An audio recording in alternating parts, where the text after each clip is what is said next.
Dagang pamilya sa Barangay Peñaplata sa Samal Island ang nawad-an og balay human gilamoy sa dakong sunog kaganyang buntag. Anyang report ni Jandy Esteban. Usa ka dakong sunog ang miulbo sa Purok 5A, Barangay Peñaplata sa Samal Island, alas 8 kaganihang buntag. Ang mga residente nag-iyahay na og hakot sa ilahang gamit aron di mapilog ka sunog. Ang daplin sa kalsada napuno na sa appliances ug ubang kabtangan sa balay. Og wala ning kuan. Siminto diri Hurot yun siguro ni among baryo. Pero si Michelle, way swerte kay igura tapot lawas ang nasalbar.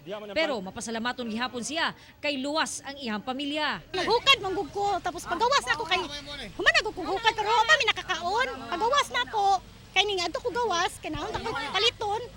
Pagtanaw na ko kay dako na madyo kay kalayo. Hashtag ra ang balay sa usa ka konsehal sa syudad. Ug daw Pil among balay katong dito gibi nagdako katong gidak-an ang mga balay sa kulolog lola gyud.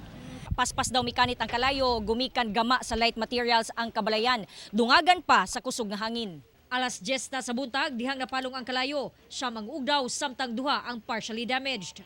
Makita na to wear and tear sa electrical, yung po nato nakita ang mga wirings basi substandard, or di kaya basig na ay nagluto nga napabayaan, or di kato ang isang ikatulo is basig na ay nanagrilyo, tapos na labay sa light materials, tapos uga kayang panahon, kaya init kayang panahon. So, gani nag-andami ang mga BSW sa barangay, hasta ang barangay official nagtabang para mahikay ang mga pagkaon para sila.